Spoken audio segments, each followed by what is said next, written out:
평생 남편의 막말에 입 닫고 살아온 여자 복희 씨. 그녀가 70을 앞두고 갑자기 집을 나섰다. 내가 돈 벌어다 줬잖아. 넌 그냥 집에 있던 사람이잖아. 그녀는 왜 남편의 수술을 앞두고 갑자기 집을 떠났을까요? 이제는 나를 위해서 살아보고 싶다. 한 여자의 뒤늦은 반격, 그녀가 찾은 인생의 진짜 주인은 과연 누구였을까요? 시니어 인생극장 오늘의 이야기 시작합니다. 김복희는 아침부터 분주했습니다. 거실 창문을 열어 환기를 시키고 걸레로 테이블을 문질렀죠. 박춘식은 늘 이른 아침 라디오를 켜고 구수한 된장국 냄새를 맡으며 밥 달라며 방에서 나오는 사람이었습니다. 하지만 오늘은 복희 씨 혼자였습니다. 춘식은 친구들과 1박 2일 낚시를 간다고 어제 나갔습니다. 늙어도 참 잘 노는 사람이구나 하며 혼잣말을 중얼거렸습니다. 그러다 갑자기 전화기를 놓고 간 것이 눈에 들어왔습니다. 이 사람 휴대폰 없이도 잘만 다니네 싶었지만 그 순간 문득 의문이 들었습니다. 평소 손에 쥐고 살던 기계 아닌가요? 늘 그 안에서 누굴 욕하고 세상 욕하고 자기 자랑만 하던 사람인데 말입니다. 복희는 전화를 들고 망설이다가 잠금 해제 없이도 볼 수 있는 문자 메시지 알림창을 눌렀습니다. 이런 문자 메시지가 눈에 띄었습니다. 잘 다녀오세요, 춘식 씨. 춘식 씨라는 문자가 떠 있었죠. 그녀의 손이 잠시 떨렸습니다. 다시 메시지를 열자 주고받은 대화들이 드러났습니다. 그 사람은 그냥 밥해주는 사람이야. 요즘엔 말도 안 섞어. 당신이 있어서 살맛나요. 복희는 한참 동안 그 자리에 앉아 화면을 바라보았습니다. 더는 보지도 않았습니다. 이미 충분했으니까요. 남편이 나에게 이렇게 말해본 적 있었나. 그날 오후 복희는 오래된 앨범을 꺼냈습니다. 결혼식 사진, 신혼 첫 여행 사진, 아이들 돌잔치, 졸업식, 그리고 최근 가족 모임까지. 사진 속 복희는 늘 뭔가를 준비하는 사람이었습니다. 누군가에게 밥을 떠주고 아이 돌보고 남편을 챙기고 있는 모습. 그런데 한 장면도 그녀가 중심인 적은 없었습니다. 반면 박춘식의 미소는 늘 누구를 향한 게 아니었습니다. 그냥 만족에 찬 표정이었죠. 자기가 모든 것을 통제하고 있다는 그런 표정. 그날 밤 복희는 밥을 하지 않았습니다. 식탁 위엔 물 한 잔도 없었습니다. 그는 돌아와 말했습니다. 밥도 없어? 복희는 담담하게 말했습니다. 오늘은 그냥 안 했어요. 춘식은 눈을 흘기며 웃었습니다. 늙더니 별나졌네. 복희는 조용히 그를 바라보았습니다. 단순한 분노도 아니었습니다. 허무였습니다. 그리고 아주 묘하게 새삼스러운 평온이 밀려왔습니다. 다음 날 복희는 동네 문화센터를 찾았습니다. 평소 같으면 그냥 지나쳤을 안내판이 눈에 들어왔습니다. 노년을 위한 자기 표현 글쓰기 수업. 웃기게도 표현이란 단어가 목에 걸린 것처럼 턱 막혔습니다. 평생 무언가를 표현해 본 적이 없었으니까요. 강의실에 들어가 앉으며 복희는 다짐했습니다. 이제 내가 쓰고 싶은 글을 써보자. 자신을 위한 인생을 모색하기 시작한 복희의 결심. 복희는 문화센터 글쓰기 강의실 구석에 조용히 앉아 있었습니다. 강사는 40대 중반쯤 되어 보였고 조곤조곤한 목소리로 말했습니다. 글이란 건 결국 내가 나에게 말 거는 일이에요. 평생 남을 위해 살아온 분일수록 꼭 필요한 과정이죠. 복희는 펜을 들었지만 선뜻 첫 문장을 쓰지 못했습니다. 그때 옆자리에 앉은 여성이 먼저 말을 걸었습니다. 오늘 처음이세요? 복희는 멋쩍게 웃으며 고개를 끄덕였습니다. 네, 그냥 뭐라도 해보려고요. 저도요. 남편이 갑자기 세상을 떠나고 나니까 하루가 너무 길더라고요. 혼자 견디려니까 글이라도 써보자 싶었어요. 복희는 말없이 그 여인을 바라보았습니다. 짧은 말 안에 쓸쓸함과 담담함이 동시에 느껴졌죠. 그녀는 처음으로 이런 생각을 했습니다. 나도 언젠가는 혼자가 될 텐데. 그런데 난 그게 두렵기만 했지 자유일 수도 있다는 생각은 안 해봤네. 그날 저녁 춘식은 소파에 널브러져 TV를 보고 있었습니다. 뭐 하다가 이제 들어와? 문화센터 갔다 와요. 글쓰기 수업 들어요. 춘식은 리모컨을 돌리며 대꾸했습니다. 글? 웃기고 있네. 그런 거 배워서 뭐 하게? 그냥 해보고 싶어서요. 남은 힘도 없으면서 뭔 헛짓이야. 밥이나 제대로 해. 김치국이 짰어. 그 말에 복희는 가만히 고개를 끄덕였습니다. 그러곤 천천히 방으로 들어가 문을 닫았죠. 문 너머로 텔레비전 소리와 박춘식의 코웃음이 섞여 들려왔습니다. 그날 밤 복희는 처음으로 자신을 위해 일기를 썼습니다. 단 한 문장이었습니다. 나는 오늘 나를 위해 한 걸음 걸었습니다. 다음 날 복희는 버스를 타고 강남에 있는 오래된 찻집으로 향했습니다. 그녀가 옛날에 다녔던 미용실 근처, 젊은 시절 친구들과 자주 만나던 장소였죠. 이유는 단 하나였습니다. 스스로 계획한 하루를 살아보고 싶었기 때문이죠. 찻집 구석 창가에 앉은 그녀는 말없이 차를 마시며 지나가는 사람들을 바라보았습니다. 그중 어떤 중년 여성이 밝게 웃으며 남편 손을 잡고 지나가는 모습이 눈에 들어왔습니다. 복희는 그들의 표정을 오래도록 바라보았습니다. 그 순간 문득 떠오른 생각. 나는 왜 저렇게 살지 못했을까? 모처럼 혼자 보낸 하루였지만 그 질문 하나가 온종일 복희의 가슴을 짓눌렀습니다. 그리고 저녁 무렵 집으로 돌아가는 버스 안에서 복희는 결심했습니다. 더 이상 이렇게 살지 않겠다고요. 집에 돌아온 복희는 말했습니다. 오늘부터 내 밥은 내가 챙겨 먹을게요. 당신도 그렇게 하세요. 춘식은 TV를 끄며 말했습니다. 무슨 귀신 씨나라 까먹는 소리야. 이제부터는 내가 내 시간을 좀 써보려고요. 네가 무슨 시간이 있어? 늙어서 무슨 쓸모가 있다고. 그러니까요. 늙어서 이제라도 내 쓸모를 찾아보려는 거죠. 박춘식은 황당하다는 듯 헛웃음을 지었지만 복희는 웃지 않았습니다. 그녀는 이제 웃음보다 중요한 것을 찾으려 하고 있었으니까요. 복희는 그날도 문화센터 글쓰기 수업을 들으러 갔다가 수업 후 차 한잔 하러 근처 카페에 들렀습니다. 평소엔 눈에 들어오지 않던 창밖 풍경이 요즘엔 자꾸 그녀의 시선을 끌었습니다. 햇살에 비친 사람들의 얼굴, 가벼운 말소리, 웃음소리. 전엔 그냥 배경이었는데 이제는 부러운 풍경이 되었습니다. 차를 한 모금 마시려는 순간 카페 유리창 너머로 낯익은 뒷모습이 눈에 들어왔습니다. 어깨를 움츠린 채 걷는 남자. 남편이었습니다. 복희는 반사적으로 몸을 일으켰습니다. 손에 들었던 찻잔이 테이블에 부딪혀 작게 소리를 냈고 종업원이 그녀를 힐끗 쳐다봤지만 개의치 않았습니다. 춘식은 걸음을 멈추더니 어느 여성과 만나 인사를 나누었습니다. 그녀는 밝게 웃으며 춘식의 팔짱을 끼었고 두 사람은 자연스럽게 근처 작은 일식당 안으로 들어갔습니다. 복희는 말없이 그들을 따라갔습니다.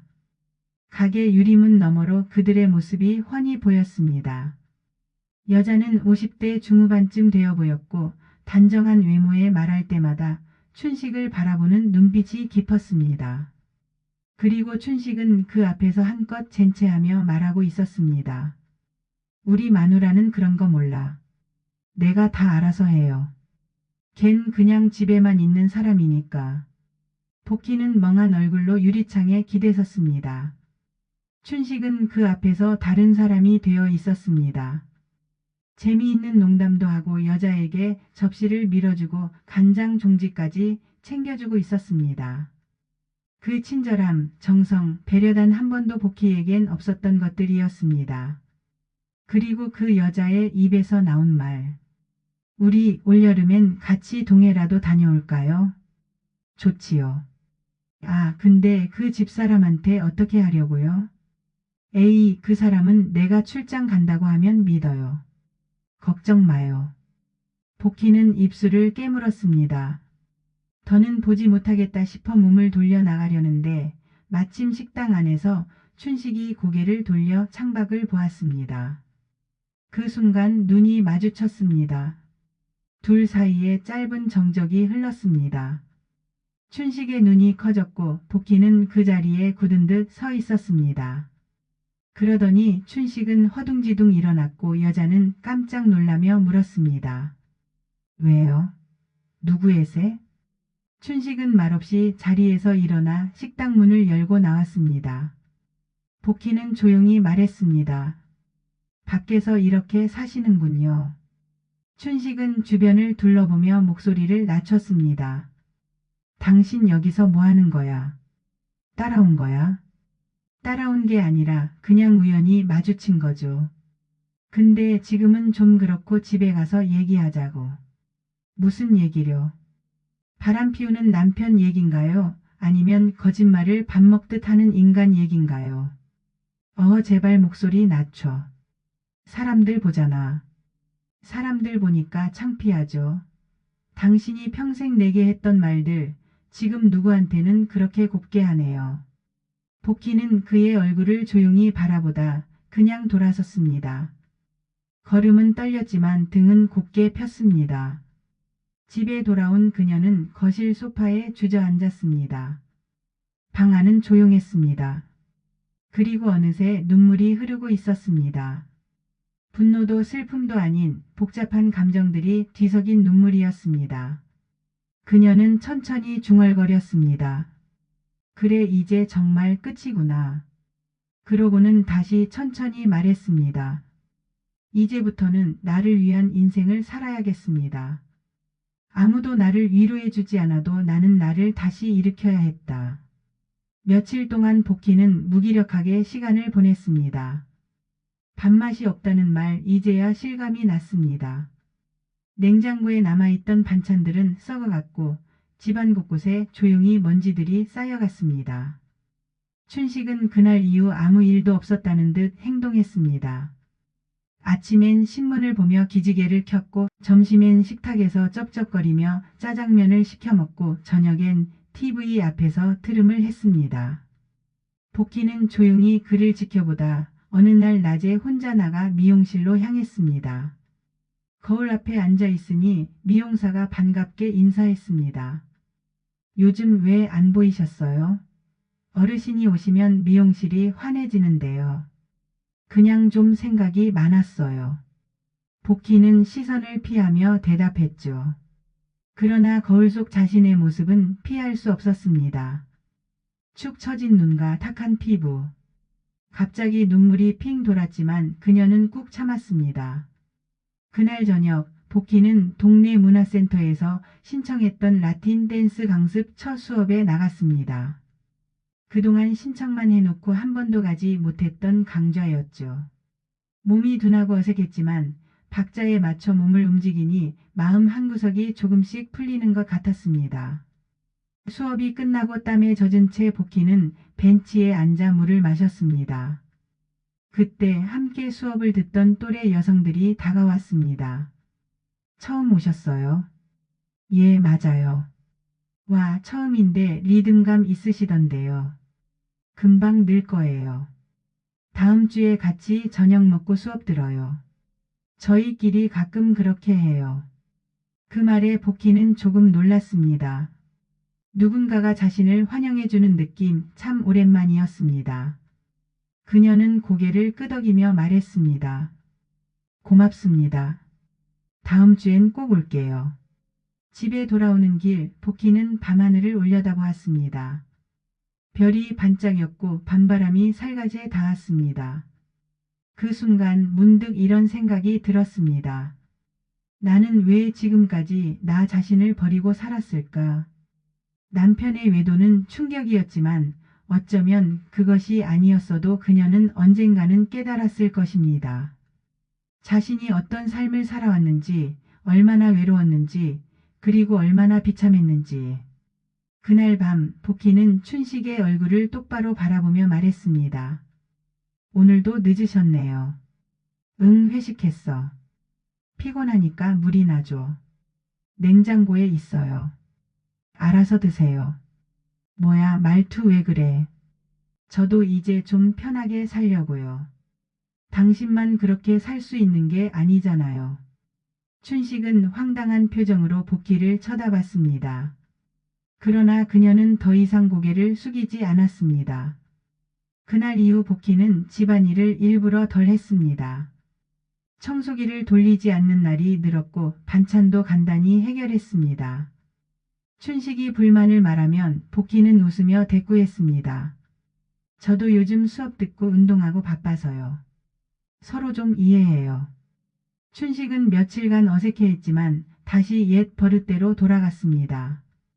복희는 그것마저도 놀랍지 않았습니다. 그녀는 이미 마음속에 작게 싹튼 감정을 키우고 있었거든요. 분노도 아니고 증오도 아니었습니다. 그건 복수였습니다. 조용하고 오래 지속되며 자신을 위한 복수. 한 번도 자기를 소중히 여기지 않았던 인생에 조용히 맞서는 방식이었죠. 그리고 그녀는 그 밤 거실 소파에 앉아 다이어리를 폈습니다. 처음으로 제목을 썼습니다. 그날 밤 춘식은 술을 마시고 늦게 들어왔다. 복희는 이미 침실에 들어가 있었고 불을 끄고 누워 있었다. 그런데 방문을 벌컥 열며 춘식이 짜증을 냈다. 이게 집이야 뭐야. 밥도 없고 불은 꺼져 있고. 내가 왜 이렇게 살아야 해. 그럼 나가서 살아요. 누구도 붙잡지 않잖아요. 뭐라고? 지금 누구한테 그딴 소리를 해. 저는 지금까지 누구한테 그런 말 수없이 들었어요. 당신이 한 말들이요. 평생 참고 들은 말들. 춘식은 말문이 막힌 듯 그대로 문을 닫고 나갔다.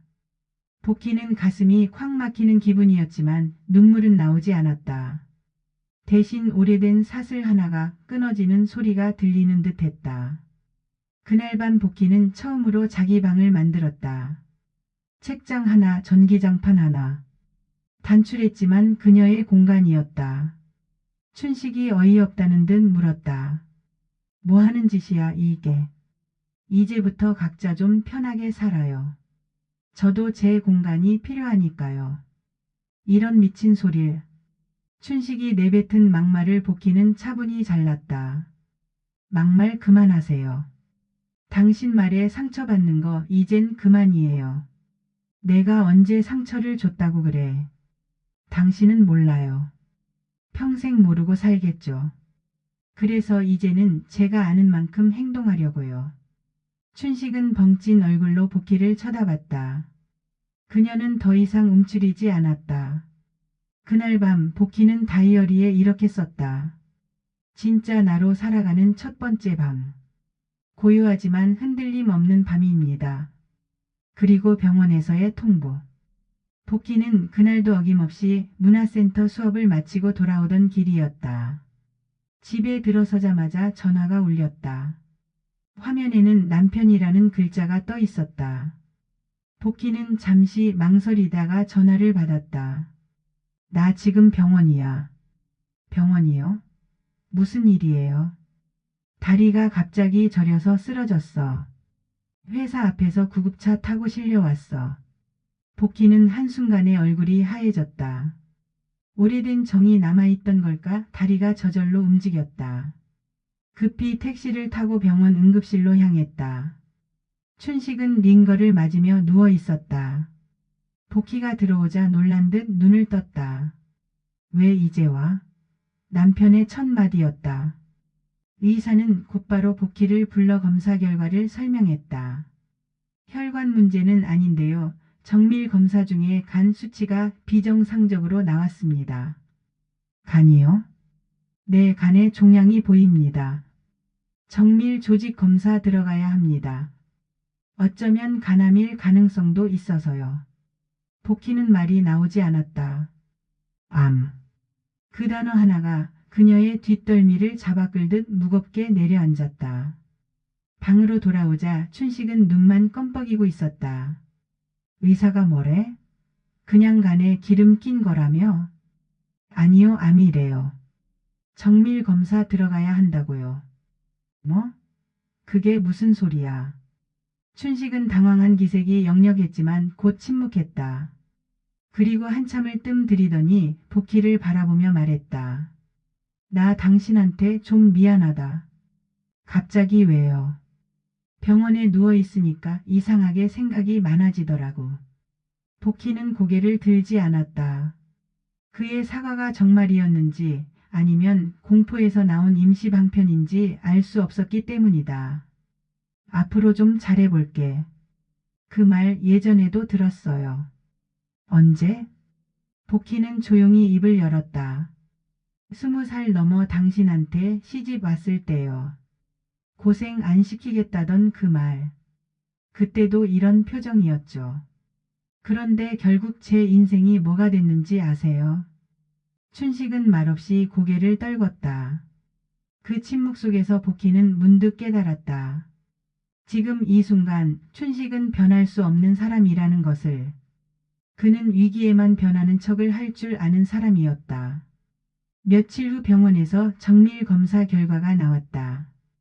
다행히 악성 종양은 아니었지만 상태가 나빠서 간 절제 수술이 필요하다는 설명이었다. 춘식은 혼자 병실에 누워 있었고 복희는 보호자로 불려갔다. 의사가 말했다.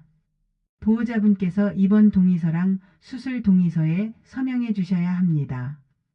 꼭 제가 해야 하나요? 자녀한테 맡겨도 되는 거죠? 네, 가족이시면 누가 하셔도 무방합니다. 복희는 조용히 고개를 끄덕이고 병실 문을 열었다. 춘식이 그녀를 쳐다봤다. 뭐래? 수술해야 된대요. 그런데 보호자가 필요한데 저는 서명 안 할래요. 아들한테 넘길게요. 왜? 당신이 내 마누라잖아. 마누라요? 평생 막말을 그렇게 해놓고 이제 와서 마누라 찾아요.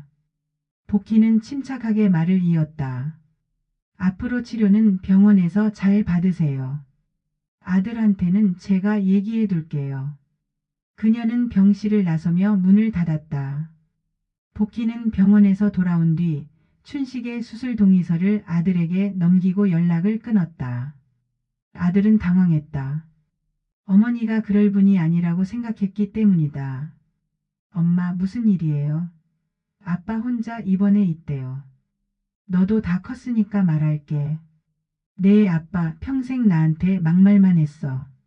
사람을 사람 취급도 안 하고 남편이라는 이름으로 무례하게 굴었지.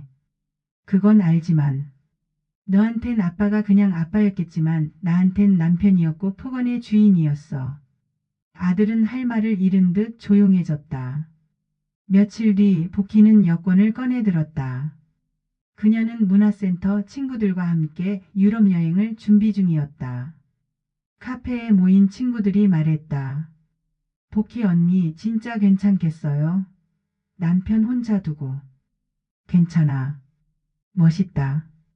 언니는 진짜 새로운 인생 시작하는 거네요. 이제라도 늦지 않았다고 믿고 싶어요. 우리 이번엔 진짜 제대로 놀다 와요. 젊은 애들 부럽지 않게. 복희는 웃으며 고개를 끄덕였다. 마음 깊은 곳에서부터 조금씩 무언가가 차오르는 듯했다. 그것은 두려움이 아니라 해방이었다. 춘식에게는 문자를 한 통 보냈다. 수술 잘 받으시고 건강하세요. 저는 당분간 연락이 어려울 겁니다. 답장은 없었다. 복희는 여행 가방을 준비했다. 여권, 항공권, 그리고 낡은 여행 가방 하나. 집을 나서며 그녀는 마지막으로 거울을 봤다. 복희야, 그동안 수고 많았어. 거울 속 복희가 말했다. 그리고 그녀는 고개를 들어 밖으로 나섰다. 공항에서 비행기 탑승을 기다리는 시간, 친구들과 도란도란 앉아있던 복희는 문득 창밖 하늘을 올려다봤다. 파랗고 넓은 하늘이 그녀를 부르고 있었다. 이제 더 이상 누구의 허락도 필요 없었다. 오롯이 자신의 인생으로 가는 첫 비행이었으니까. 복희 언니 뭐 생각하세요? 그녀는 말없이 활짝 웃었다. 그 웃음은 오랜 억압의 터널 끝에서 피어난 꽃 같았다.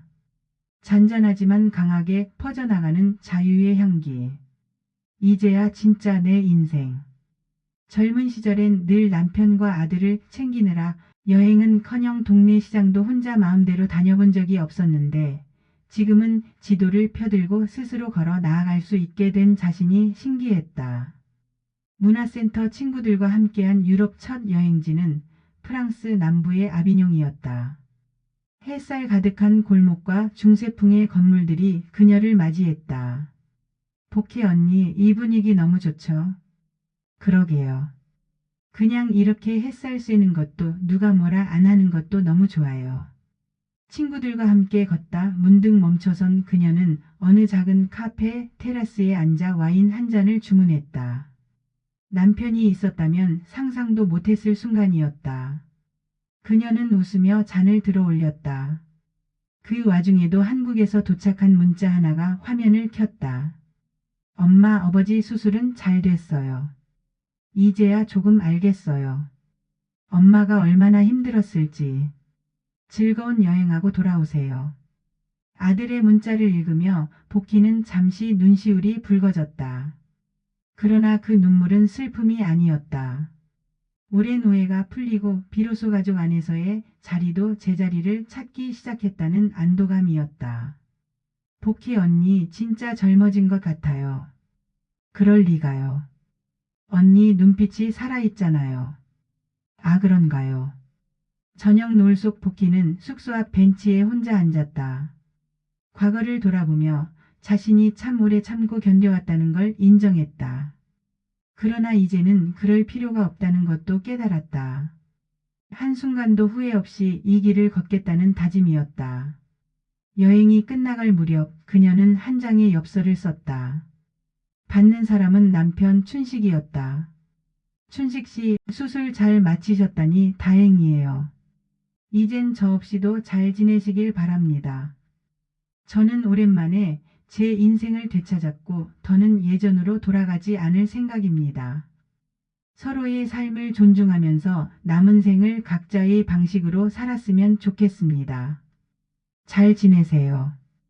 그 엽서는 그녀의 손을 떠나 유럽의 작은 우체국을 통해 천천히 한국으로 향했다. 마치 그동안의 삶을 정리하고 마지막 작별 인사를 건네는 듯한 무게감이었다. 한국으로 돌아오는 비행기 안 복희는 깊은 숨을 내쉬었다. 그리고 조용히 창밖을 바라보며 중얼거렸다. 드디어 나로 사는 인생이 시작되는군요. 긴 터널을 지나 햇살 아래로 나온 한 여인의 얼굴엔 어떤 후회도 미련도 남아있지 않았다. 그녀는 이제 진짜 주인공으로서 자기 인생의 무대를 향해 첫 발을 내딛고 있었다.